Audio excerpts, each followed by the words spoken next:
बांधलं भरलेत का काय? बांधलं भरलेत का काय? काय अजून स्वतःला? काय नाव आहे तुझं?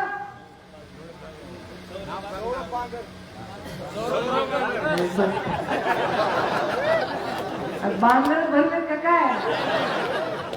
कुणीतरी आहे का बोलायला? उठ बेटा, त्याचे काही शिक्षण राहिल्यासारखं वाटत नाही मला. तरी उठ बेटा, मला प्रश्न विचारायचे तुला.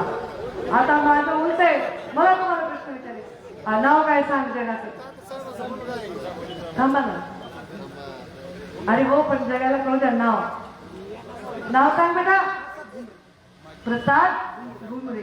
आमची आई करत आहे का? पारगावचा होता की मला? हो, काका साहेबांचं मगाची चिठ्ठी उडून गेली मला त्यांचा अनुभव. मग आरक्षणाच्या लढाईत आपण तरी आहात की नाही? तुमचा हक्क आहे का? तुमच्या पाठीशी आहे. मग आरक्षण कशासाठी पाहिजे? दोन कारण द्या. शिक्षणासाठी, दुसरं नोकरीसाठी. शिक्षण आणि नोकरीसाठी. बस बेटा, शिक्षण आणि नोकरीसाठी आरक्षण पाहिजे. आणि हे तुमच्या आरक्षणाची जी कायद्याने मागणी आहे त्याच्या पाठीमागे गोपीनाथ मुंडे ही उभे होते. पंकजा गोपीनाथ मुंडे पण उभे आहेत. आणि पंकजा गोपीनाथ मुंडे जर ही कायद्याने मिळणारं आरक्षण जर कोणी रोखत असेल तर त्याच्या समोर सुद्धा उभे राहायला मागे पुढे बघणार नाही.